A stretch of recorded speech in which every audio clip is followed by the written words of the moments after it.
All right, March 14th. Welcome back to the show. First show since October, if I'm not mistaken. Been a while.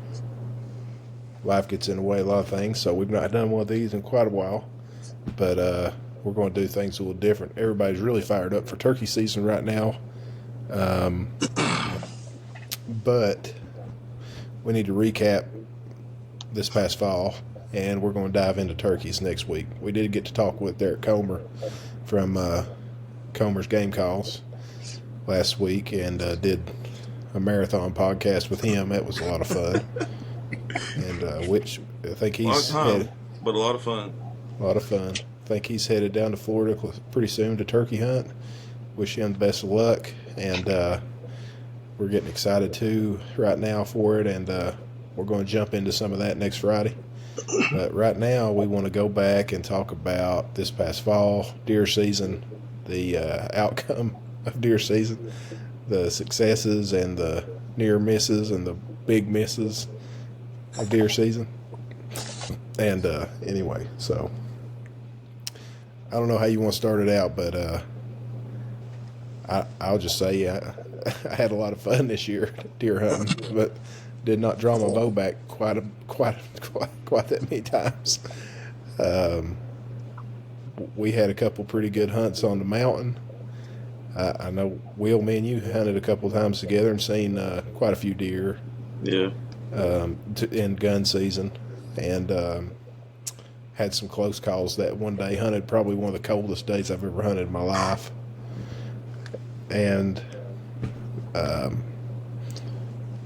mean it was a lot of fun, but not a lot of action for me this year. I know Will had some action. Tyler, we'll get to that, and Cody, how about you? I went a couple times. I didn't go much at all this season, but I went a couple times with my brother when he came in. Where he don't live here, when he comes in, I try to make some time and go hunt with him because, like we was talking about with the Comer with Derek the other day. We For me, just spending time in the woods, even if I don't kill anything, sometimes that's the most bonding experience you can have with, especially like my brother, someone that I don't see a whole lot. So Yeah, the ride in, the walk in, just the lulls in the day where you're just kind of, talking, and spending time together. It was good. I didn't hunt much. Wasn't able to. Had a lot going on. But the times that I did get to go, I had a great time. Obviously, the days that I didn't go, there were more deer on my trail cameras than there were the days that I did go. So, that's how it um, goes. I had a few good bucks that I was chasing this year when I got an opportunity, but just didn't have enough time to really put in it. But they did make it, so hopefully there's still a little bit of hope for next year. So, Yeah, Man. I think the first hunt we had, Varn, where we had a little bit of action, was probably the first, or no, I guess it would have been the second day we hunted in Ohio, and we you hunted that same place you hunted the day before. Mm-hmm. That was we kind of went in that spot a little blind and ended up being a pretty good place. I'm trying to remember. I don't think there was a lot of feed sign in there. Maybe some scrapes. I know there were scrapes in there. And we were hunting. What was that, Will? First, maybe toward the end of October. Yeah, I want to say middle end of October, sometime around then. And you're talking about going in blind. I, I do think. Well, I plan on this year getting some cameras in that over on that side too. Like we had this one drainage kind of covered, and then y'all got kind of one drainage over on the next ridge. And I mean, I didn't go over there. From the pictures I saw, it was beautiful ground. I think there's Yeah. some places over there that it'll be good to have a camera. What I did notice when I went back late in the year, I went in there and pulled my cameras out. What was it, early January, I guess? Yeah.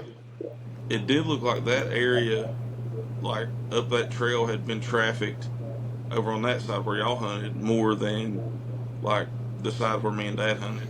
I don't know why, but you could tell, like, where you cut off the main trail there, that was a little bit more wore out than what it was the last time we were there in November. People or deer? Yeah, people. Yeah, you could tell people That had up that trail. Yeah, that side, once you got up there, it was pretty easy walking. Right. And I think a it's probably like during gun season. I think people probably just got in there beating around and walking around and like making loops, kind of. Yeah. But I could tell there had been more people there. But I mean, really and truthfully, like the way their gun season works, where it don't come into December anyways. Like a man would be plenty good till then. I mean, you're hunting the best part of the year when nobody's been in there. Like when we were there wasn't hardly anybody been through there. Right. So, if they're not going to hunt it till gun season, I'll hunt it. I know y'all hunt it. So,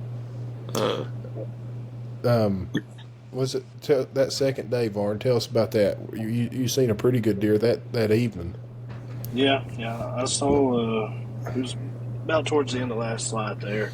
I caught movement up to my left and watched some real nice deer come out of the woods onto, I guess, like a little dozer bench or fire road.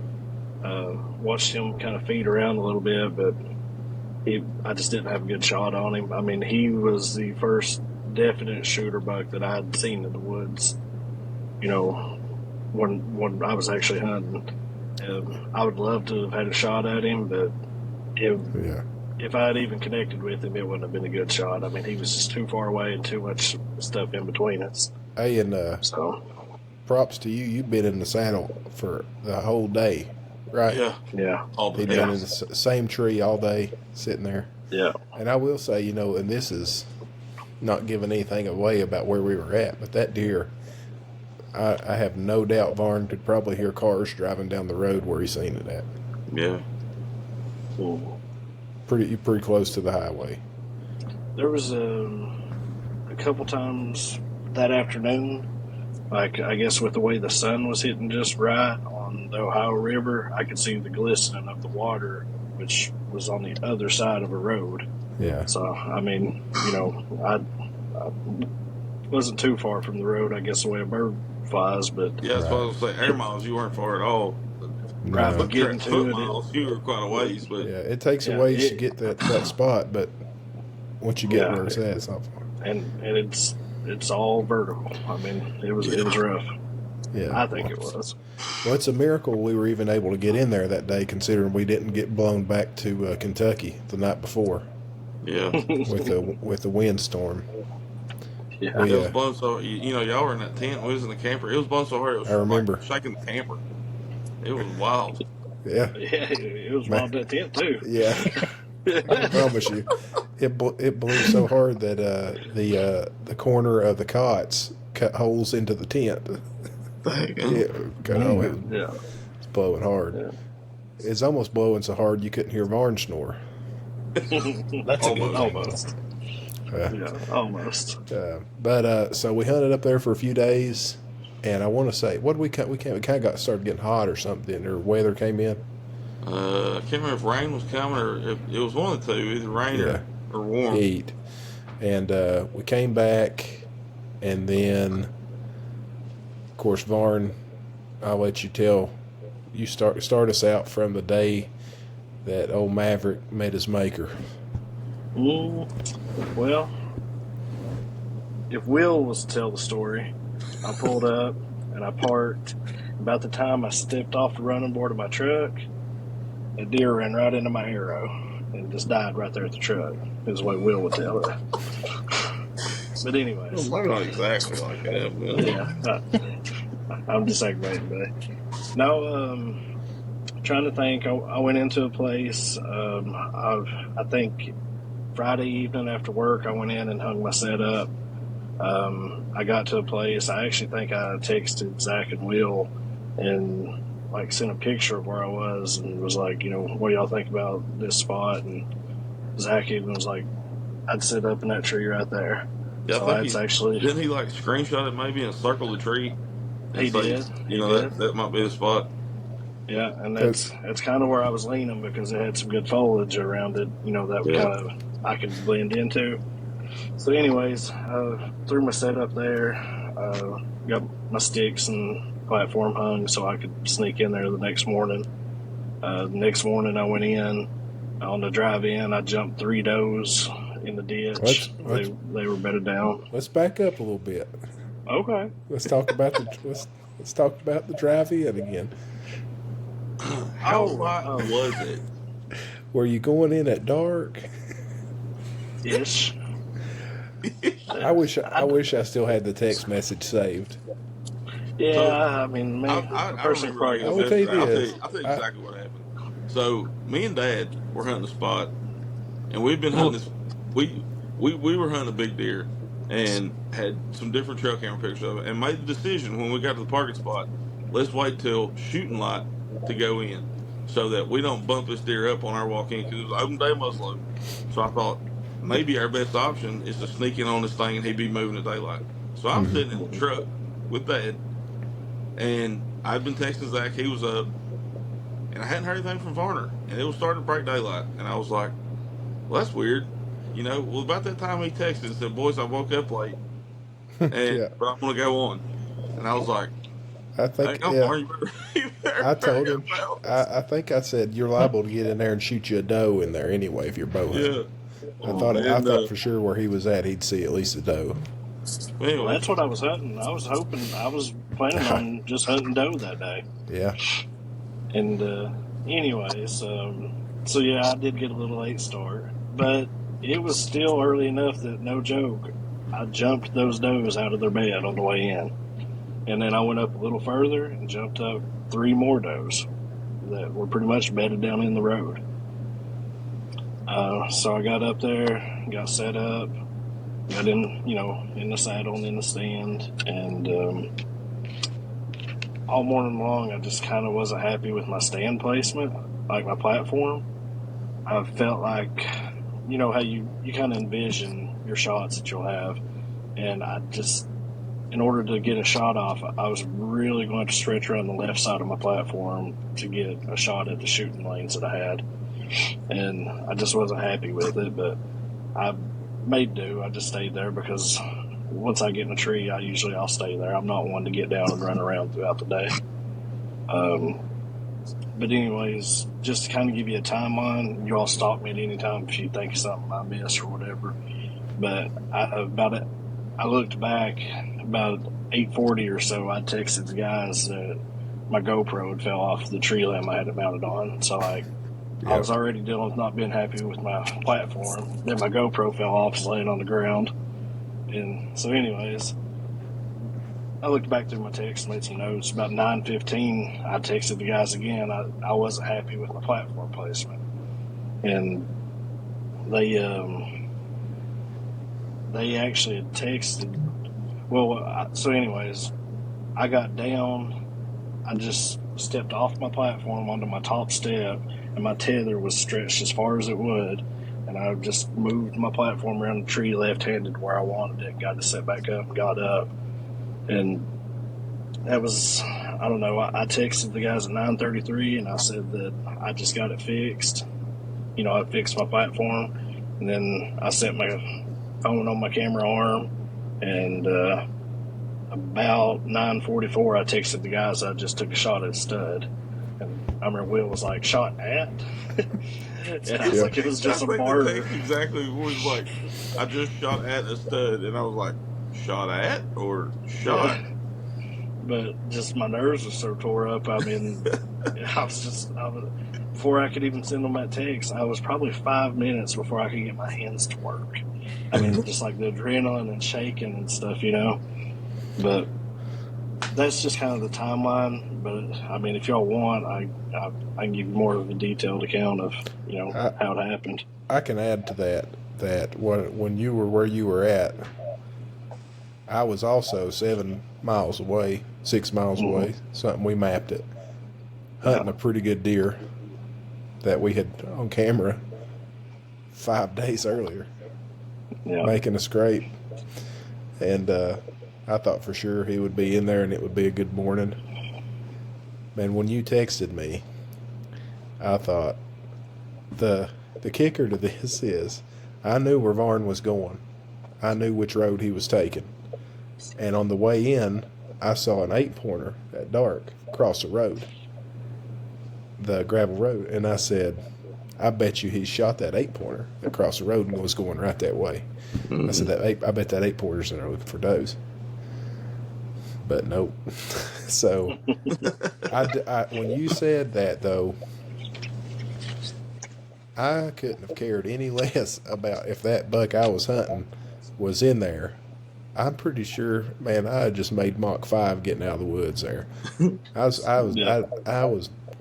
almost as more excited than I was when you killed that turkey. Yeah. But Yeah. I'd like to see you going through the woods, getting there.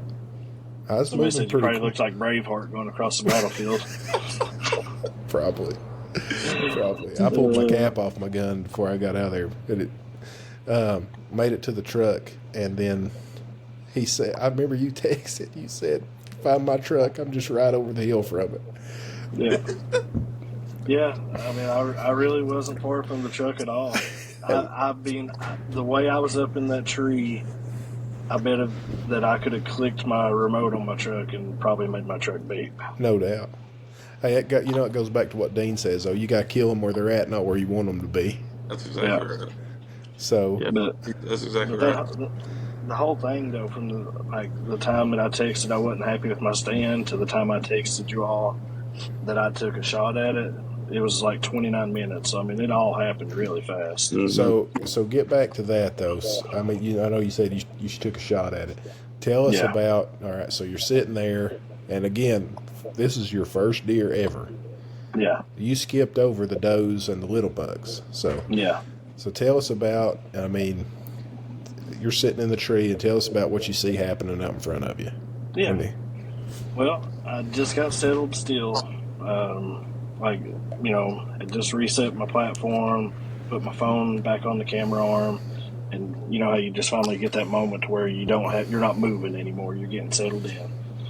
Well, that happened, and then like something white movement caught my eye to my left, and what it was like he was making his way through the woods, and the sun was shining in the morning, and like sunbeam hit his white rack, and that caught my eye.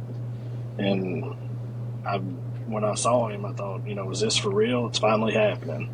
like I had no doubt this guy was a shooter, and like my heart was like, I mean, it really fired up then. And he looked really good from a distance. I guess when I first saw him, he was roughly 60 yards or so. And the way he was walking, I was afraid that he was going to come right under my stand, which would have been bad, and he would have busted me. But luckily, he kind of veered off to the left and went lower and further away from me on a small little bench. And I'd actually hoped that a doe or whatever came through would travel. Like, that's what I'd set up. I'd ranged it at like 20 yards, had good shooting lane there. And anyways, he was making his way, and he was moving fairly quick, like a steady walking pace. And as he's doing this, I had texted Will and Zach, that I'd reset my platform, or wasn't happy with my platform. Well, my phone was vibrating because both of them had sent me a text back. Like, Zach had sent a text like, yeah, you need to move your camera when you get done there today. And Will's like, go ahead and move your platform if you want. You'll be fine, And anyways, that deer is making his way in. That phone's buzzing. I'm scared to death he's going to hear that or something. I bet he was cussing us out in his head. I guarantee. In his head, he was like, "Damn son of a guns." Yeah. So, anyways, he's walking on the route that I wanted him to, and he stops and he starts cleaning out a scrape. I didn't even know the scrape was there. I mean, the leaves were covering it, and like he starts cleaning it out, and I got to watch him clean the leaves out of it. I watched him mark it with his scent. I mean, that was the first time I'd ever seen anything like that, in person. And I remember his face in the sunlight when he was hitting the licking branch, because like he had his eyes closed and that head up, just working that licking branch. And I can just remember it because the sun was hitting him right in the face. And I was trying to think, man, at that point, like, I was shaking something terrible. I was hanging off the left side of my platform. Tether was stretched as far as it could. And like I remember my left leg was just shaking uncontrollable. Like I could not make it stop. Yeah. It's funny how this, comes back to you or whatever. Yeah. And anyways, it was just wild because he was sitting there just really savoring the moment working out at Licking Branch. And he, I was trying to think here. When he was working that scrape, he was kind of in a clear, but there was a little small clump of trees that he was going to walk behind whenever he got past that to keep going out on that bench. So as soon as he stepped behind that little small clump of trees, that's when I drew back and I settled my pen just on the other side of that, where I thought that he was going to step or where I wanted him to step. And man, again, my heart was going crazy. And as soon as he stepped in that spot that I was holding on, I hit him with a mat, and just he stopped dead in his tracks, and I let it go. And I let it go, like as he was turning his head to me, and I heard like a loud thunk, and then he just tore out of there. And that's like when I really like all the adrenaline dumped, I mean, like my hands, I couldn't even function with my hands and arms. It was wild. It took several minutes where I could get myself together just to where I could pick up my phone to text you all. Yeah. Oh, and I forgot too, when I first saw him, I actually clicked the record button on my remote from my phone camera, but I didn't realize if you click it once, it just wakes it up. You have to click it again to start it to record. So, like, I thought that I actually had up my first hunt or my first kill on video, but I didn't, unfortunately. That's all right. Ain't that happy? Yeah, but that's really, that's about it. I mean, that as far as that part of it, then, it was just something I'll never forget. I mean, like, I'm excited right now. I remember getting to you in that tree, and I remember how excited you were. Was he still in the tree when you got there? He was still. Yeah. I told him not to get out. I told him not to move. I remember he called me. I was like ready to get down. He called me, and I was like running through this list of things to do. Right, I can't remember exactly what all I told him, but he was like, Zach just told me exactly the same list. But we both told him, like, look on the ground and see if you can find your arrow, and if you don't see it with your naked eye, use your binoculars and try to find your arrow. And he's like, all right, I will. I'll text you and let you know. Yeah. And then when he found it, he texted us. He said, it's freaking soaked. He said, it's freaking red. And I was like, yeah, it's freaking red. Yeah. Because I couldn't see it with my naked eye, but I finally found that strobing knock with my binoculars, and I could see, like, it was just blood red. I was fired up. And I was like, I'm going to get down and go track it. And you're like, no, hang tight. I think by the time I got there and got to you, it had been enough time to start looking. And I got to Varn. He climbed down, got everything out of his tree. We went down there and looked at his arrow. And I knew immediately the deer was dead. There was no question. Yeah. I didn't want to tell Varn that just in case. Because you know how it is, Will. Sometimes you look at an arrow, it's covered. That dude, you never find it. So, but then we started tracking him, and he went straight downhill. Just the prettiest blood trail, bleeding out both sides, bleeding out his nose, mouth. It was up on the trees. I mean, you could tell this is a dead deer, and I just kept looking down the hill to try to see him. Yeah. And I finally seen him, and turned to Varn and said, "Bubby, I'm pretty sure you gut shot this deer. We're gonna have to back out." My heart sank. Because I was not looking ahead. I was just looking blood pile to blood pile. I was not seeing the big picture at all.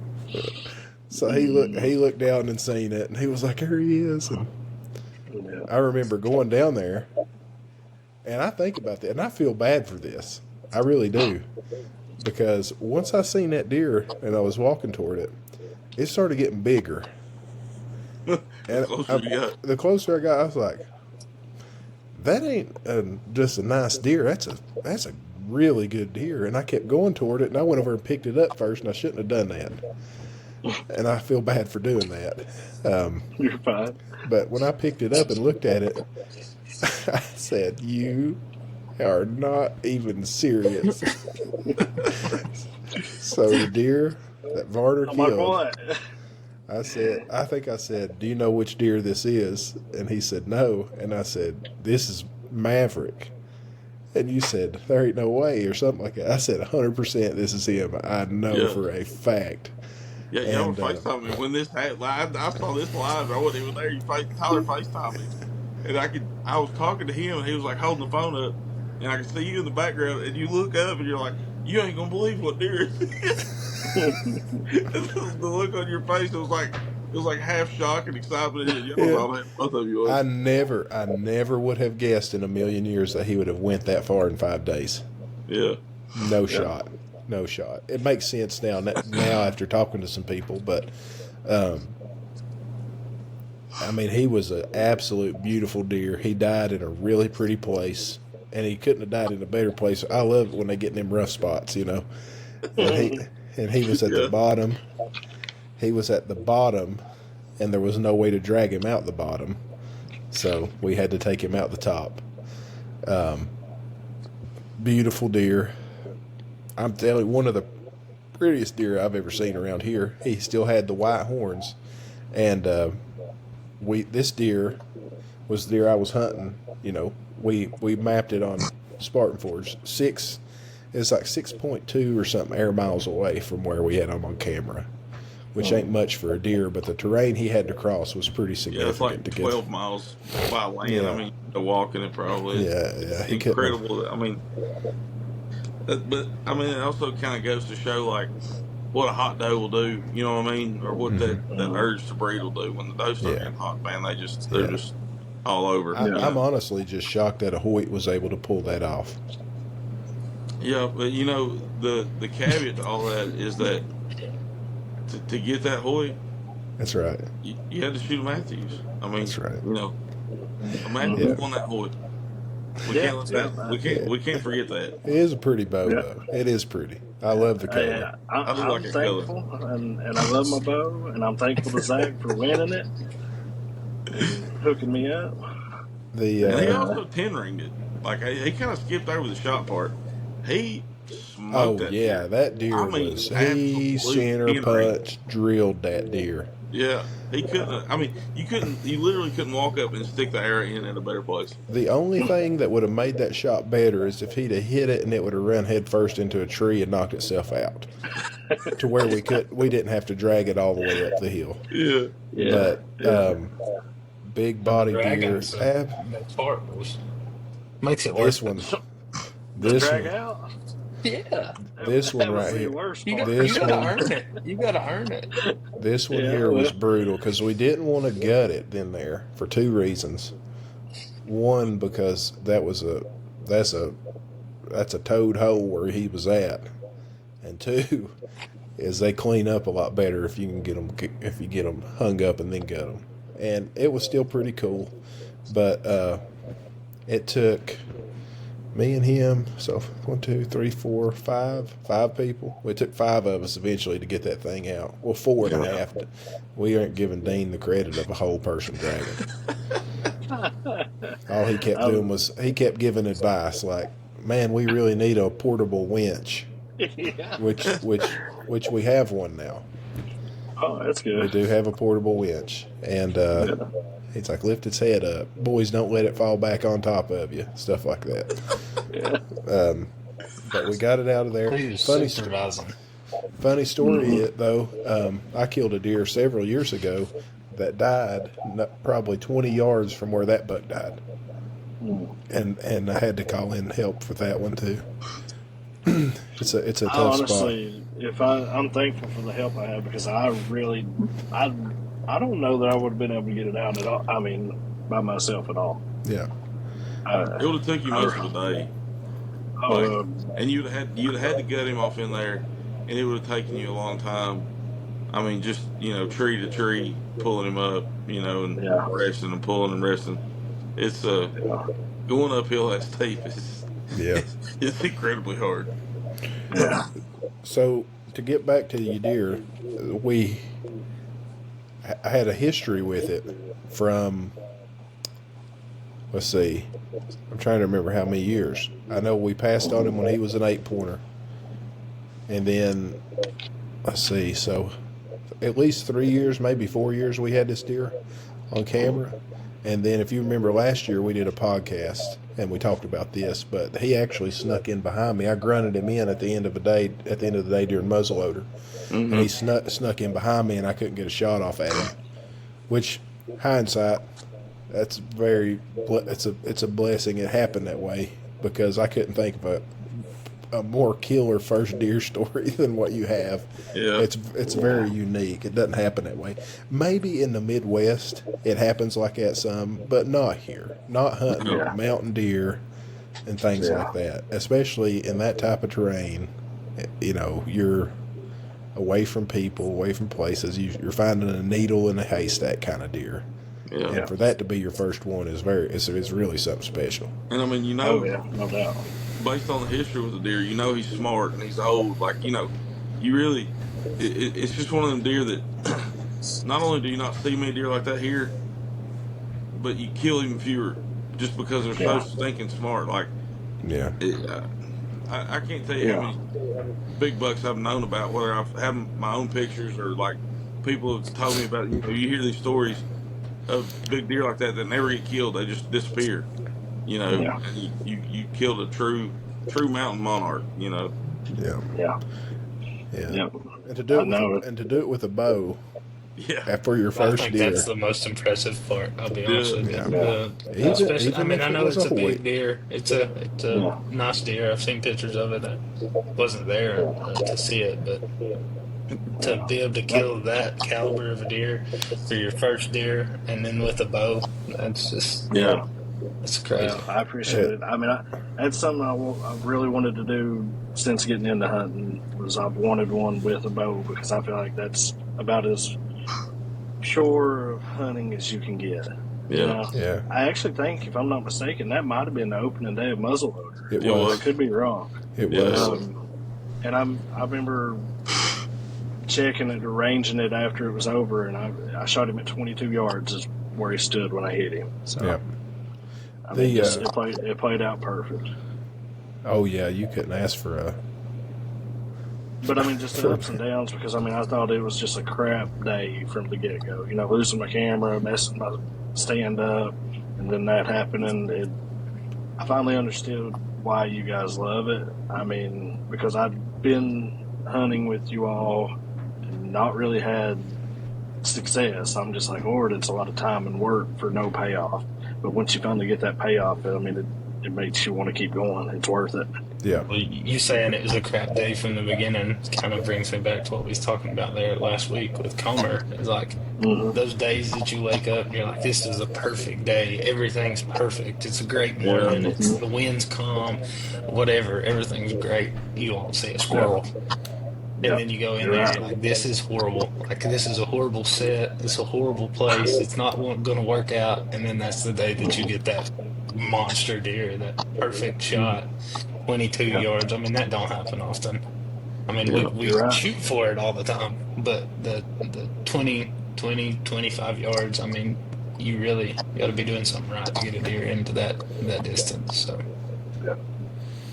It all worked out how it was supposed to, and I mean, even if you think about the little things that went into that too, because we had hunted that spot before, and I think me and Varn had hunted it, and we had talked about how the way the deer moved through there, it was really hard to get a good setup in there without to where you wouldn't get busted. Yeah. Because the way they come across through there, they're either going to pop up right on top of you, or the way they come up, you're going to be the wind normally blows.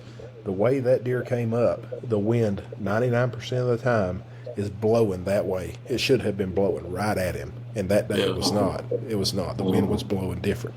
It was blowing out of the north. We had north wind. So the fact that all that happened, and the fact that a week earlier, I think it was a week, it might not even been a week, we were talking about what tree to hunt, and we looked at that one and said, and that's, if I'm not mistaken, that may be the only tree on that whole ridge that's got a little bit of foliage on it. And that to where you had just enough cover, and to pick that out then Like if any of them things changes, that probably doesn't happen. But the fact that it all fell into places, and the fact that you've been shooting your bow, even if it is a Hoyt. I mean, boys, eventually he will come around. I don't know how long it's going to take. It might take one blowing up or me missing 2 or 3. He'll come around. Yeah, he misses 2 or 3. He'll wrap that thing around a tree. Yeah. Run down to Beverly's and buy him a Matthews. Hey, I will say, I did get to. For anybody who hadn't seen it, we got pictures posted up on the on our Instagram page of that deer, and it was a very special time. Very glad I got to experience it. I'm really glad that little HUD man Hudson came and helped us, and he was tickled to death about that too. Yeah, man. Got to be a part of it, and that's another thing. Everybody that was hunting close there, that was kind of with us, they all quit what they were doing and came and helped. Yeah, and that meant a lot to me. Yeah, got that thing out of there, and that's good to have people like that. That's I understand. Will was a little bit further away than we could deal with. Looking back, I mean, probably. I wish after it was all over with, I was like, hey, why did I not go? That's what Tyler said about halfway up at Ridge too when we were dragging. That's what I figured. I know we've been talking crap about me, but that's okay. It was deserved. You know what I mean? Like, I think if you had any more people in there, it might have got a little bit too overcrowded. But we had the right amount of people. Got it out of there. Took some photos. It was a ton of fun. Beautiful day. Yeah. Celebratory mellow yellow. Yep. And I do remember that picture. And then Varn actually was part of the whole processing with that. It was your first time doing that, so we processed it. Yeah. Got a ton of meat off of it. Just all around good stuff. And really enjoyed that. After that hunt,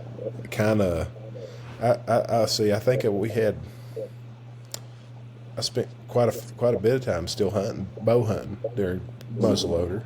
Had a couple encounters with some real small bucks. Almost shot a basket rack 10-pointer. I think I sent you all a picture of it. That was limp and it had been hit by a car. Oh, yeah. I remember that. Yeah, and it just looked real like sickly, and then it started getting after a doe and fighting with another buck, and we all agreed it would make it. Yeah. Well, then it got hit by a car that evening and killed. So, oh, really?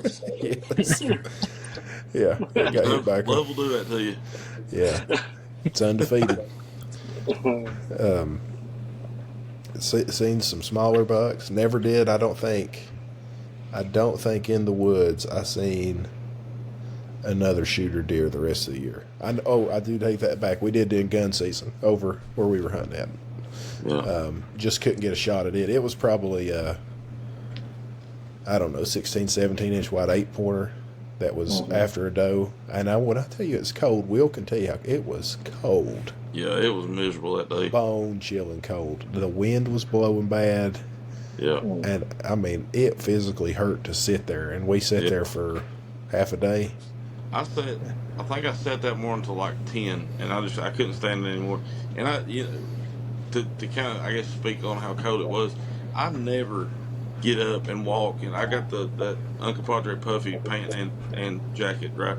I never moved through the woods in that, but I was so cold that like I wanted to get up and create some body heat, and so I left everything I had on, like all my heavy stuff, and walked a long way before I ever got warm again, because it was golly, and like Zach said, it wasn't so much the temperature, because it was like, I mean, it was cold. It was like probably upper 20s, mid to upper 20s, but the wind chill was easily in the low teens. I mean, it was brutal.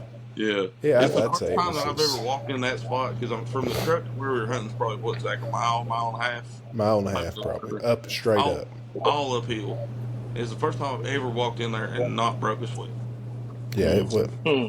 Yeah, all of it, y'all have been in there. I could not change clothes fast enough when we got up there. Yeah.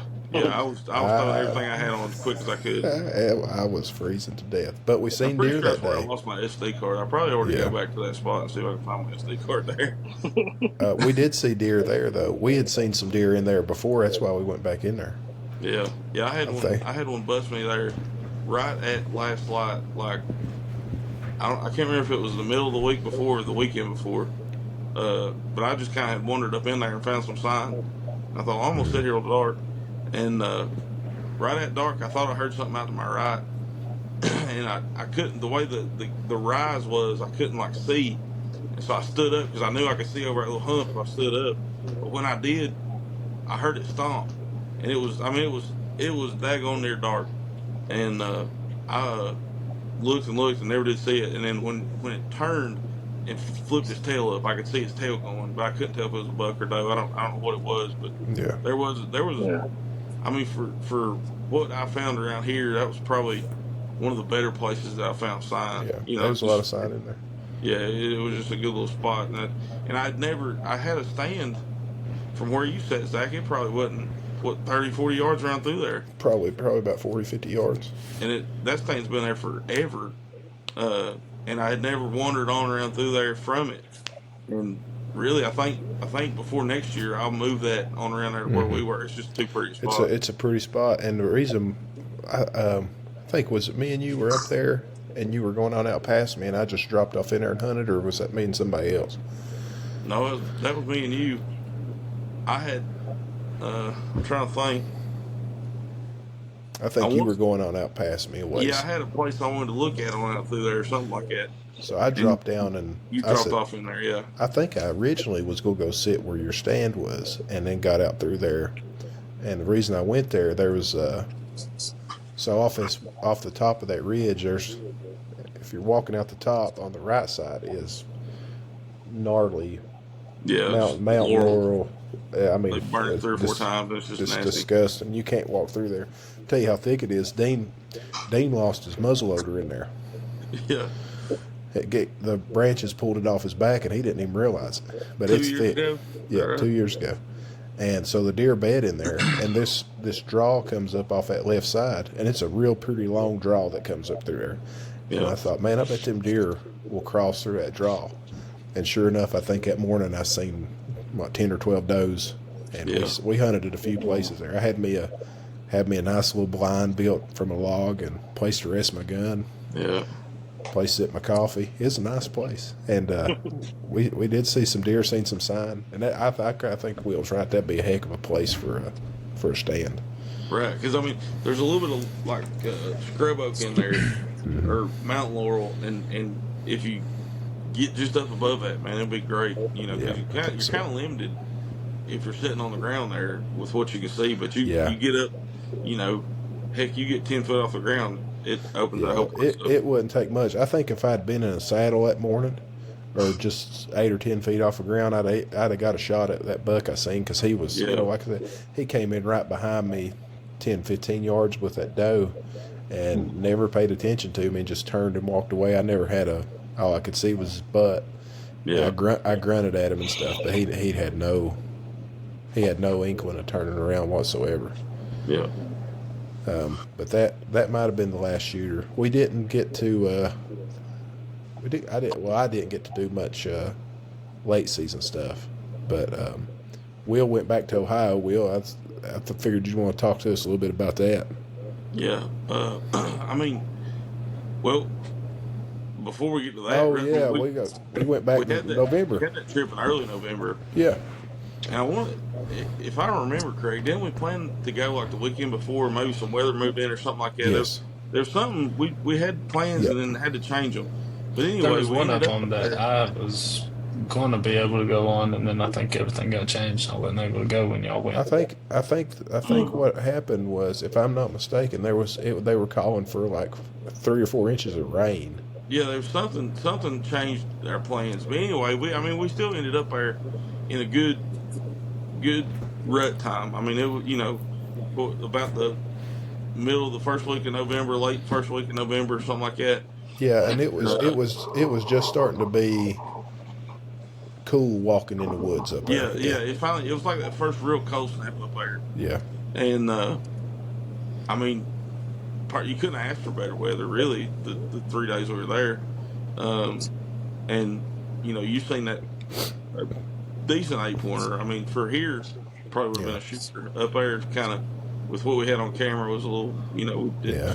changed our outlook a little bit, I guess. Yeah. But what was it? Was it the second day we were there? The dad and I saw it. Well, both of us missed that deer. The second day. Yes. Second I'm day, like, because second day. and we weren't. We were on the same ridge, probably 150, 175 yards apart. We weren't far apart at all. And we Yeah. got in there in October and found a bunch of feeding sign, and I'd had pictures just below there. I was sitting actually where I was sitting at. I could about see my camera. And Some anyway, of the it's kind of biggest rubs I've seen on public ground in yes, a long massive. time. I'm like 5-size rubs, huge rubs. And the only thing I didn't find that I was looking for and hoping to find was some scrapes. I didn't find any scrapes in there, which was kind of odd with the rubs and the feeding sign. But, like I said, I still had the pictures. I had the intel to tell me that I need to be somewhere in there, But that evening, it kind of got windy, and we'd sat in there all day. And Dad was looking into the wind, right? And this deer came up dead downwind of him somehow and never smelled him, and had kind of turned and was angling away from him. He shot it at about 20 yards and missed it because he's got a single pin that was set to 30, and he shot right over his back. And I heard him shoot, oddly enough. Like, I was sitting there, I was standing there actually, and I heard it, and I was like, dang, that sounded like Dad's shot, So I get my phone out of my pocket, and I'm just waiting for it to vibrate, to fill out text. And I just so happened to look out that way, and I seen a deer standing there. I was like, well, heck, there's the deer he shot. So I looked at it through my binoculars, and I couldn't see that it was bleeding or hurt or breathing hard or anything, and I was like, what the heck? So I looked it over good and could tell it was a good buck, but it looked to me like he had missed. Well, about that time, my phone vibrated, and he said, I just missed a shooter. He headed your way. And so I went ahead and stuck the phone in the camera holder. What the heck is that? That's a drum roll. Stuck my phone in the camera holder, and he was headed right at me, and got behind some trees, and I thought, well, while he's behind this little group of trees, I'm gonna go ahead and drive kind of like Tyler, And the way the trail was, I thought he would come out from behind those trees, and then the way the trail angled, he was gonna be broadside. So I thought this was gonna set up just perfect, camera's going. He's I'm gonna get to draw unseen. This is gonna be great. Well, when he stepped out from behind those trees, he turned and faced me. And I was like, oh, shoot. Here I am standing at full draw, which luckily with the Matthews, you're not holding a lot. But still, your nerves start going the longer you stand there and all that. So I thought, well, I'm going to move my thumb around and get it behind this button so that I don't, something, spasm or whatever and the bow go off. So I, pull it out from my head like this and look at it. And I move my thumb out and I get it to where it's outside the button. And I start sliding it backwards, and my daggum glove caught right on the release, and it went off. And I'm telling you, I've never been sicker in my life. I was so frustrated. You see those TikToks where the dude unclips himself from his saddle and just falls back. That's what I felt like. I was so heartbroken to have spent all that time and all that effort into not that deer in particular, but a shooter buck in that area. And to blow it that big, he was 23 yards from me or something like that. You ever find your arrow? Oh, yeah. Did you ever find your arrow? Stuck right in the ground right in front of him. Yeah, stuck right in the ground about 5 yards in front of him. Looking back, angled up. No, I was holding on him, and I actually thought for a brief second, I thought, well, should I just stick it right in his chest? Which is not a terrible shot, but I thought he's going to give me a good shot here in a second. He's going to turn and stay on that trail and give me a good shot. And I was just going to be patient. And like I said, all heck broke loose, and the deer turned it off down the ridge. I'm sitting there, wanting to fall back out of my tree stand, but he He texted us, said, I got a heck of a story to tell you boys this evening. Boy, I think Dad was thicker than I was. I aggravated dudes that ain't I gonna tell know the you, ride back to camp. so we didn't even know he missed a deer. I didn't. And I was walking out to meet you all. I was past them a ways, and I was coming out to meet you all. And on the way out through there, I heard something take off from my left to my right, and I shined my light on it, and I see this great-looking buck. I mean, a nice buck. And I went, oh, my goodness, they have jumped a toad out of here coming out of the woods. And you all got down there to me, and I said, I just seen a killer buck cross the road. And you all were like, yeah, cool. That's awesome. Yeah. And I looked at your dad, and I don't think he said a Christian word the whole way out of there. He did. That was the most frustrated I've ever seen in my life. He was so aggravated. Mad. He kept talking about it. Can I tell what happened to your dad? Yeah. Oh my gosh, I loved it. So he said, so Cabot, he was hunting, like Will said, he was hunting pretty. He went up his point first. He went up the point first, then Will went up second, and then I was about 2 hollers past y'all on the right. I think about 2 hollers. 2 hollers. And Cabbage said he had been sitting there all day telling himself that he needed to change his pin from 30 yards to 20 yards because he was shooting a single pin. Well, and the reason it was on 30 was because when we got there the day before, we had shot. They got a range there at that campground, and we shot at 30 yards just to make sure our bows were on. Anyways, go ahead. So he said, I'd been telling myself all day to change that pin from 30 to 20. And he didn't. But he said, I tapped them rattling horns together and sat down. And he said, I just happened to look over my shoulder. He said, never heard him come in. And it wasn't wet. It was dry. It was dry. It was just windy. You know, It was kind of hard to hear. And he said he stood up. He said he held that pin right behind his shoulder. He shot right over his back. Yeah, and I wish, right over the battles. I wish I could have been sitting in that stand right beside of him when that happened. Because I bet he was dumbfounded. I guarantee it. You know, he was probably like, he stood there looking at his bow for a good minute and a half. Like, what in the heck just happened? Yeah. If he'd have hit it, though, if he would have hit that deer, yeah, baby. Matthews Archery, Easton Arrows, Muzzy Broadheads, bad to the bone. Yeah. I love listening to him when he does that. That's what I'm talking about. I love it. It is something else. And you know what's funny? It's like I tell him all the time, like, Dad, you don't have to talk in the camera. Like, let the hunt do the talking, you know. Hey, I love it. That's just him. I love it. It's the best part of his videos. I've had so many people like, man, you know what I love about y'all's videos? It's your dad's commentary. And I'm like, really? Yeah. It's like everybody loving Will style on our podcast. People love it. Yeah. People The love it. Willisms. Yeah. Yeah. Yeah, we got a couple guys that asked about. I told them we were on Comers, and they asked if you'd come up with any new terminology. I said, yeah, or if they get it, if you had talked about any mammal biology or any anatomy. But you know, I missed my chance of being a biologist. Apparently, I don't know, maybe. But if you do go back and listen to Comer's podcast, about 2 hours and 20 minutes into it, I can't remember what I came up with, but it was a real humdinger. It was, it was two words that were the similar but just slightly different. Yeah. What was that? I can't even remember it now. Dang on, what did I say?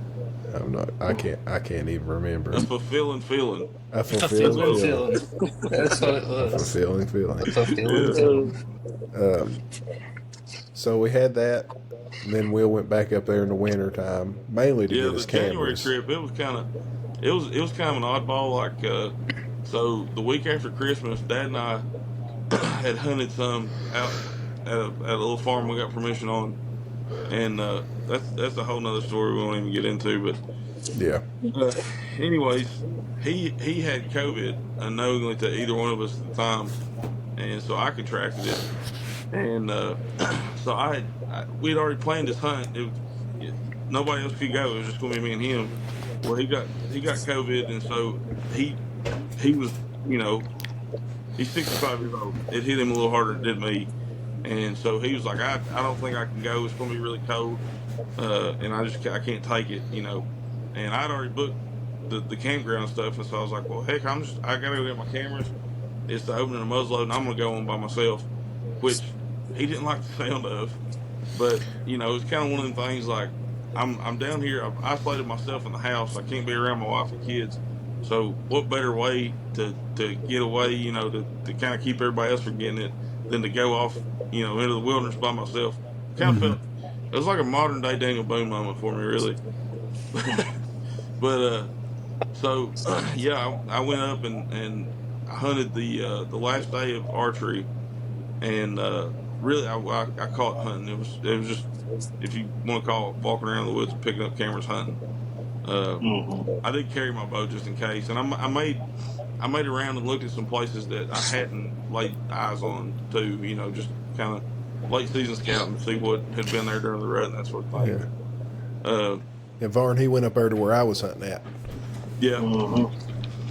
Okay. Yeah. Well, and on and above there too, like I went plumb to the top of the ridge that Zach was on, and actually marked the heck out of it because you probably passed through that place that I hunted over at Scrape, I guess. No. This is on the other side. It was kind of like if you know where Dad and I were.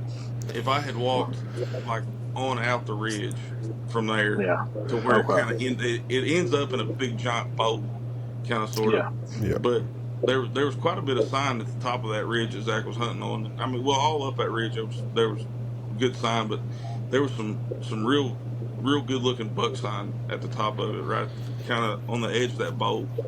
Yeah.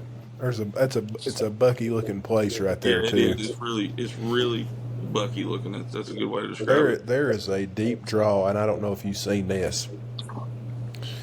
It would have been in between where me and you were at, but there's a deep, nasty, I mean thicker than crap, nasty, steep off in there draw that come down below me that went down to that bottom road, and I think that's where I went kind of around the head of it, you know, and there was a really heavy deer trail right up in the head of that. Yes, that what you're talking about in that draw. It was going over those little like just the like tops finger of them. points almost. Yeah, they were. Yeah.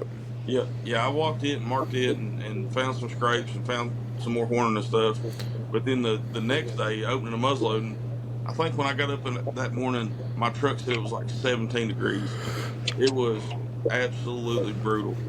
And I went into a place that I had kind of got a hot tip on from a buddy, and I didn't really. It was so cold, and I was by myself, and I didn't want to get into a spot where, like, you know, if I kill one in here, I don't know if I can get it out or not, kind of thing, you know. And so I mostly stayed on old logging roads and stuff, and just kind of getting like a general overview of the place. But it's a place I think we're going to go back to. I'd like to get in there in turkey season. I think I found an old pond in there and some flats that I think will hold turkeys too. So, you know, I'd like to go back in there during turkey season and see, you know, maybe find some sheds and definitely get on some birds. But I only seen one deer. I jumped a doe, and you know, this is after their gun season, and that particular area of Ohio gets hunted pretty hard in gun season.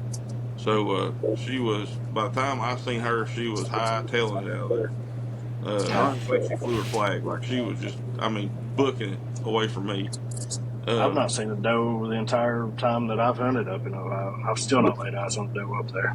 That's one of the few that I've seen. I've only seen maybe a couple is all. Tell us about that buck you seen up there at day.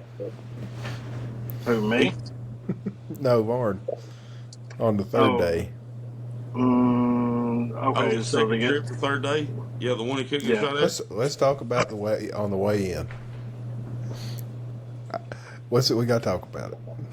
Okay, I don't know where you're going with it, so go ahead. I said, Varn, if I was you, I'd go sit in that gap. You remember? I wouldn't know, but I know where he's going with it. What? I'm Yeah. talking about the Yeah. You were like, I think I'll go hunt over that scrape where that camera is. Yeah, I kind of like hunting scrapes. I'm sorry. So I said, if I was you, I knew I was going to be in a pretty good spot where I was at.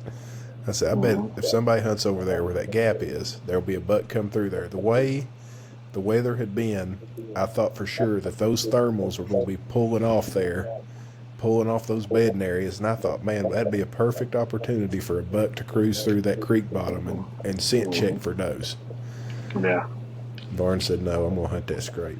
Which, it worked for him in Virginia. So I mean, it was an active scrape too. Like It I had was. pictures on that night, the night before. the next few nights. Yeah, And So I mean, I was looking at a scrape and a place that had pictures instead of a place that really were just like, that should be a good spot. we definitely do need to get him a little bit more timely on his text messages, though. yeah. He said, I just seen a stud come through that gap, hammer, buck, 45 minutes ago. Yeah. Like, what were you doing He's for already gone now, but the 45 minutes after it's over? Yeah. Looking for that deer. Yeah. But, Yeah. and we had not, well, I hadn't. Will, you had a camera there. But Yeah. when I came down, because I hadn't seen anything, the wind was shifty where I was at, up high on there. I mean, it was swirling like crazy. So I packed everything up, and we went down, and me and Varn ate lunch, and then I crossed that creek bottom, and it's a big bottom. Mm-hmm. It is. It's probably, 150, 200 yards across that thing. Yeah. Yeah. Yeah. And then pulled up the other side, and when I got up there, man, it was a really good looking. You could tell that there were some does probably bedding in that clear cut. Mm-hmm. There was a lot of travel sign in there, so I thought, well, I'll sit here this evening. And if I'd known that was there, that's probably where I would have hunted at that whole week. I Yeah. probably would have been on that side with Yeah. just the way everything was working in there. I think some of those deer were probably staying on that side. If Yeah. he'd been over there, he would have walked right to you. Right. And I mean, you were wouldn't have talking known about it because it was 45-minute difference. But we Yeah, but I was watching him travel, and then I tried grunting at him, trying to keep my eyes peeled and being, how you get when you're super alert. I mean, I was hoping something was going to happen. I tell you what he did. Varn looked at him and said, "Nah, he ain't 150s, but I ain't gonna let them other boys have a shot at him." So he started waving his hand. "Hey, dear, get out of here!" Get out here. He was probably walking right up that point toward you. He would walk right by my other camera there. Yeah, get out of here, Get out of here, you scrub. Funny story about that camera. So, it was right on that road, and it's like the main travel route through there for people, not just deer, for people. And I hung it high in that little bitty tree, and about, I don't know, a few days before gun season came in, like the last few pictures I got, I think were youth weekends, which is the weekend before their gun season. And I don't know if the wind was blowing that little tree or what, but it just kept going off and off and off and off and off. And finally, in about a day and a half, the batteries died. And I just knew in January when I got back up there, I was like, there's no way that camera's still there. Like, it's been dead. Somebody's taken it off the tree. It's right on that trail. Like, there's no way I'm going to find this camera. And sure enough, it was right there. I was pretty tickled to find it. I will say, I really don't think a ton of people hunted that. Not too many. There was a feller and looked like his daughter, maybe a 12, 14-year-old daughter, walked by it on youth day. And then I think I had one bow hunter, like all the way through from the middle of October all the way through November. I had one bow hunter walk by it. Is all. Yeah, I did have a strange encounter with a trad bow hunter up there. Very odd, and that was the first trip. Do you remember that, Var? I do, yeah. I also encountered a single guy up there that day, but it was on a different day. But go ahead with yours. The first, and this was the first trip up there, we found. I remember we got up there, Varn, where we were looking to put you, and there was a scrape that was so fresh it still had wet pee in it. You could see the wet pee in it. And I thought, man, this is going to be a killer spot. And then walked around this road and I could see a guy. I bumped into him. He was probably 100 yards in front of me. So I just turned around and went up to the highest part of this steep point I could find and got up in a pretty good spot. And I heard something busting through the brush right at dark. And I thought, oh, baby, big deer's coming. And so I had my bow and I look and I was like, and it was one of those places like, that's not somebody walking through that. There's no way somebody would walk through that instead of walk this tram road around through here. And sure enough, it was a dude smoking a cigarette carrying a recurve bow. And he walked right under my tree. And I wasn't 10 feet off the ground. And he just standing there and I said, hey. And he just kept looking straight and he said, yeah, I know. And then kept walking. Never looked at me. Nothing. And I thought, I'll be honest with you. That place is one that, like, I don't know exactly where you all went up there, but the place I went in Ohio, it was so, I guess they're so used to people being that close to each other. I was up there during rifle season, well, gun season, whatever. And I hung in a tree, and I probably wasn't, I would say at most like 15 foot off the ground. And while I was sitting there, they was probably, I would assume, I know of 3, maybe 4 people came in that same area within probably, I don't know, 7,500 yards of where I was. And like you could look around while I was in the tree and it was just like you'd see orange there and orange there. And it was so odd. That was the time that I shot that deer and he ran over the edge of the hill. And when he ran over the edge of the hill, it sounded like World War III. And it was just like boom, boom, boom, boom. And I was like, oh my Lord. And at the end of the day, I watched them drag him out, and I went and when I finally climbed down to check it, I was kind of scared to get down after I heard all the shooting. Finally got down and followed his blood trail to their gut pile, and it was like, yeah, wow. What do you do? You know? Yeah. we're very fortunate not to have anything like that happen. Yeah. Which I think our area is a little less trafficked for the most part. Well, the game warden had told us up there that he doesn't really see anybody hunting in there. Yeah. We talked to him that one night, and he said he was like, you know, I've seen big deer sign in here, but not many people hunt it. I mean, it's steep, you know, and that's the thing. Like, I think for those people that live up there, it's probably. And this not discounting them. I mean, it would be like if they came down here, it'd be pretty extreme. Yeah. It's just not what they're used to. But it is Right. kind of, it's a little more, it has a little more topography than a lot of places up there. Yeah. I did see a couple guys there in January, muzzleloader season. I went to a different area that evening, probably 2 o'clock that day or something like that. I got back in the truck, and I thought, well, there's a little spot. It's like it's got like ag and farm fields all around it, hay fields and stuff, and then some soybeans, like adjacent to it. And, but it's just like, I don't know, maybe 30 or 40 acres of public right in the middle of all this. And I thought, well, I'm going to go check that place out and see if there's any old sign there from the rut, you know, whatever. Because I went there in the summer and I couldn't get self-service to hang a camera. And so I didn't hang a camera in there. I just, you know, but anyway, I got off in there kind of where I wanted to be at. And I was off the back of the old soybean field, which had been cut for a long time. So I wasn't too hopeful of what I would see, but I thought, you know, it's a good, quick place to go for the last few hours of daylight.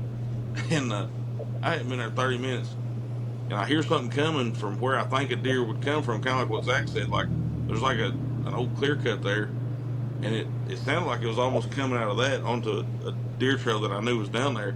And I look, and it looks like 2 pumpkins coming through the woods, you know. And I'm like, well, no deer today. But I got up and left not too long after them guys passed on by. Good stuff. I look forward to going back next year since we won't be going to Colorado. Yeah, I don't know. A lot of things are changing out there. There's a new firearm. They're passing a new firearm law right now, which it's passed the House out there, but the Senate is packed full of Democrats, so I think it'll Yeah. pass too. But you won't be able to hunt with a rifle that carries a detachable magazine, Oh, really? with the exception of the Browning automatic rifle. You know what I'm talking about? The BAR. I'm actually got that email. Let me read that to you. Yeah, it was kind of funny how they worded that. Let me We find got a it here. family member on the Browning board or something other. I'm sure it's something like that. Yeah, really. Weird. I'm sure it's something like that. But it was not. It was. They're turning into and the. I think the people out there will tell you is they're getting a lot of people from out of state moving in and bringing their state with them. Yeah.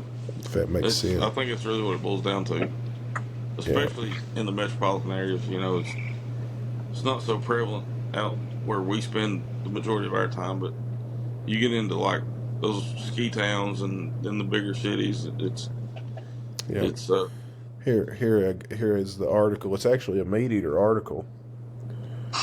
And I'm going to read it here for you. So here are the exceptions.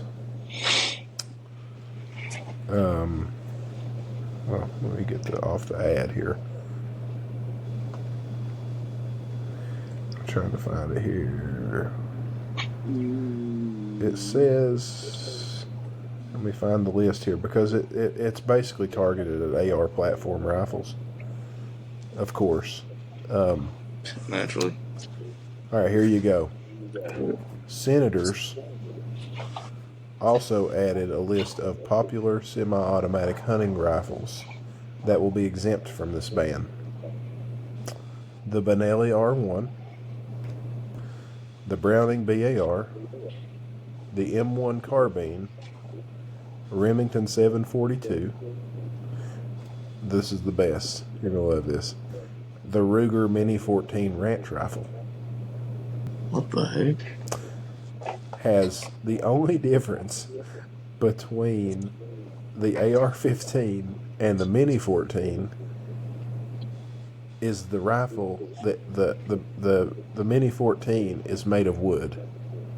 Well, they make it in it's basically the stock and forearm that surrounds the action Right. barrel. That's the only difference. It will also carry a 30-round magazine. And it's gas powered, Yes. semi-automatic, and takes a I mean, detachable. it's essentially an AR-15 with a standard rifle stock. Yeah, it's crazy. But to carry these, also, you have to take a safety course, a 4-hour firearm safety course, or a 12-hour firearm safety course. Jeez Louise. So it's not, they don't have a problem with bolt actions with detachable magazines, just semi-autos with detachable. Unless it's a Mini 14. And Well, yeah, that's what I'm saying. Like the only restriction is essentially an AR-15 rifle. Yeah. Yeah, because I mean, Which you I look mean, at hunt with what you want to, but like, I wouldn't carry an AR-10 through the woods. Like, they're just too heavy. But I agree. I mean, I They are get heavy. it. I get the premise. You know what I'm saying? But like, who's really carrying an AR-10 in the elk woods? I would say the biggest concern of this is that it's, that's what, if that happened here, heaven forbid. But I can see my problem what I would say is too much government. You're going to tell me now that I can't hunt with a rifle. Yeah. That's too much government. But they're just. And this is in Colorado? Yeah, they're Californian it big time out there. Yeah, and I mean, I don't know.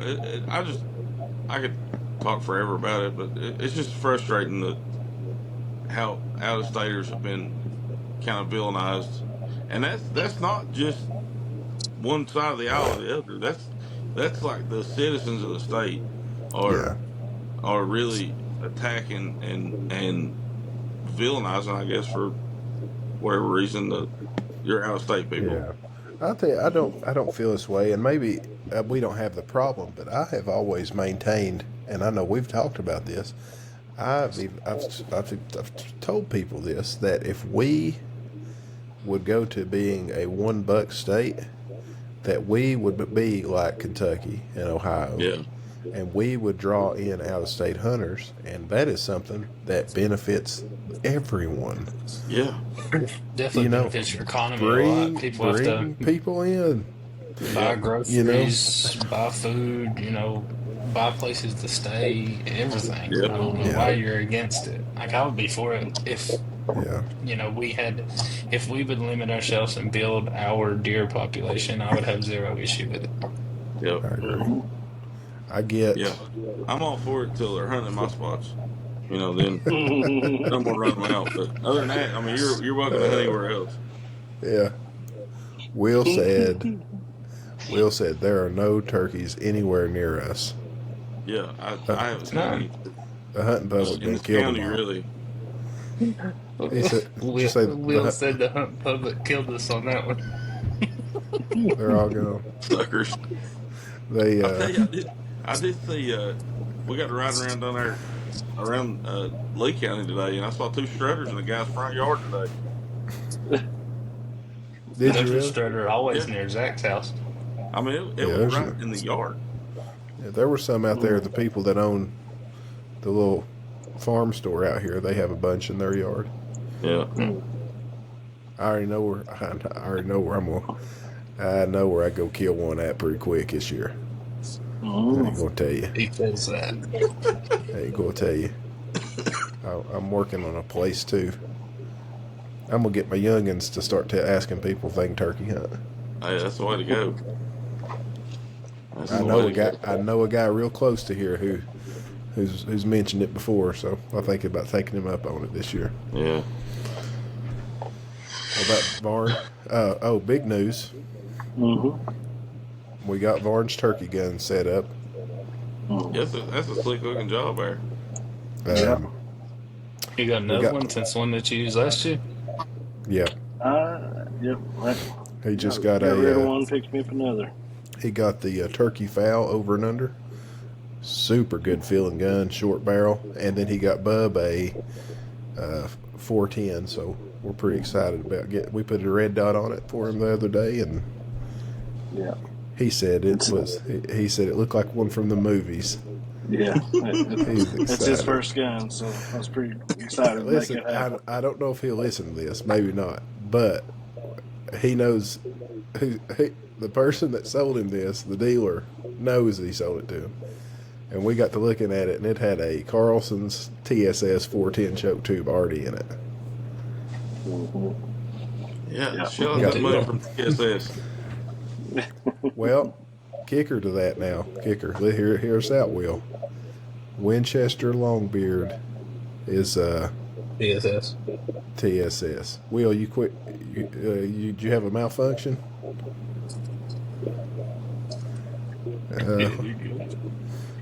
No, you're not.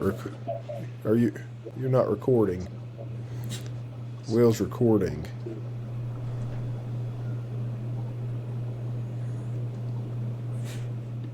We'll keep talking. He'll log back in.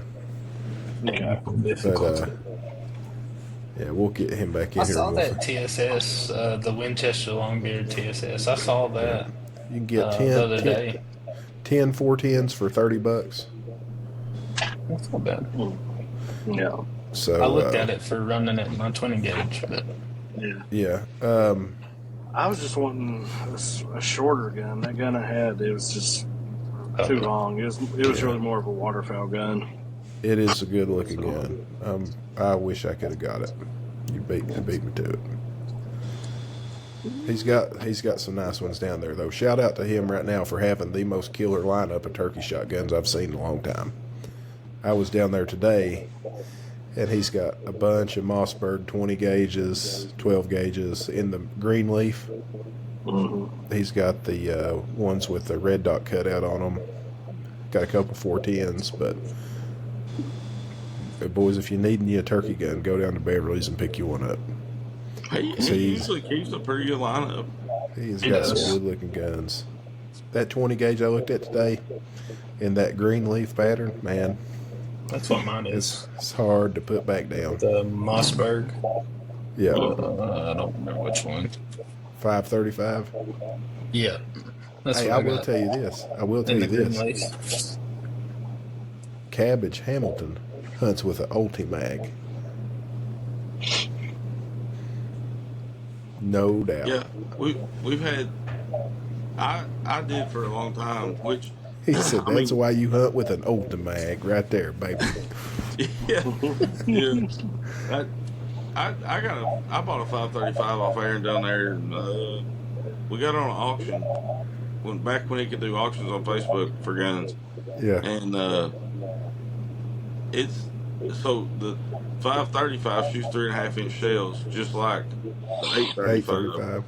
But the 835 is overboard. It's got, or underboard, however you say it. It's got a 10 gauge barrel, bored to 12 gauge. Yes. Mine's got just a standard 12 gauge barrel. Is only really the only difference in either one of them. Yeah. You're going to love what I'm about to tell you. I've been doing some research on this, and the difference in the 3.5 inch turkey loads you're shooting Mm-hmm. and the 3 inch TSS, you would have less recoil, a ton more pellets in the target if you switched. Just Yeah, a 3 but- inch TSS. I have to take out a daggum loan to afford the shells. Oh, That's I was that's wrong. true. I misspoke. I have the Mossberg 835. That's what I have. Yeah. That's what old Ralph is. Ralph's OG dirty dog, son. He's from the back in the early days. Dirty dog. Hey, he was straight up army camo when they printed that dude. Yeah. I was like, that's my favorite gun. I probably won't even hunt with it much this year. I got a 20 gauge I'm gonna hunt with, and I'd like to That kill one with TSS that. though, man, it's high. What is it now? What's it running? Well, It's any like any $10 box for of most of it. 20 bucks or 20 gauge Apex, the Longbeard TSS, Mm-hmm. verdicts. You're looking 5 shots are between. You're not gonna get them any cheaper than $50. Yeah. Yeah. So I mean, at least $10 a shell. Yep. I mean, that Apex is good stuff, and I mean, tungsten just in general is I mean, it is exactly what they say it is. It's just high, it's just Yeah. expensive. Well, my Yeah. neighbor reloads shotgun shells, and we were looking at doing TSS, but you have to have a special reloader because you're not, you can't crimp the TSS like you do the regular copper plated shot or whatever. It's got to really? it's got to be paper patched or folded straight over. It can't be crimped and turned. Huh. Because if you could, you can get, I think you can find like a pound of TSS tungsten shot, 9-shot for $75-$80 a That ain't pound. bad. But you just got to have the equipment to do it. So, well, listen, Yeah. boys, we've been going for almost an hour and a half, and I think we've covered deer season. I want to knock that out of the way before we get fired up next week and start talking about some turkeys. But anybody got anything else they want to add before we jump off here? And we're going to get back on here next Friday and start talking about some turkeys. That'll be good. Looking forward to it. Will, you got anything? How's that Kentucky game going? Well, it depends on which side you're on. Not too well for Kentucky right now, but I hate there's that. time left. I got plenty of time. I hate that. It's terrible. I mean, don't get me wrong. I'm generally in this game. I'm probably rooting for Kentucky. I'd rather see them win. I'd like to see them in the SC championship again. But anyway, but beyond that, back to the hunting. Varner, nobody could have been more tickled for you than me. I don't know, and I'm flabbergasted Here we go. that you're not mounting that deer. But at the end of the day, it's a personal preference thing, and you gotta do what makes you happy, and that's Yeah. it tickles me to death that you was able to kill that deer. Just I don't know. I was tickled for you, and I still tickled for you. But Well, thank you. I appreciate it, and I hope that I don't regret not mounting it. I mean, I want to do a Euro mount on it, and I hope that turns out awesome. And, We're thinking about doing like one of the backpack style mounts. yeah, Well, Awesome. I mean, we talked about it. I don't know what Varn's thinking. yeah. I'm considering it. I've got a couple different things in mind. I but think It'll be the darndest Euro mount that a man's ever seen. Like if Cody DeQuisto was going to Euro mount one, it'd probably be one like that. I don't know about probably. that. We're going to have to get together and score, I think, at some point. We do need to lay tape on him. Just see. I guarantee he's north of 155. don't know. I think I guessed. I thought he was mid 150s. Russell said 155. I know that the one I killed, Jarvis Ruff scored it, the one I killed a couple years ago, and it was like 152 and change. And he's bigger than him, so. I don't know. We'll see, but thank you, though, really. As a heck of a first deer. Yeah. Now the challenge is topping it. Good luck. Probably won't ever happen. Good luck with I would not chase that. I mean, look for it, but don't chase it. Yeah. Varn said, "Let me know It's gonna be hard to- Varn said, "Let me know what you get on camera next year, bub. I'll see what I can do." Yeah. Keep me posted on what you're hunting, okay? Anybody else got anything? No, man. Just ready for turkey season. All right, we'll get off here and talk to you guys next week. See you guys. See you, bye.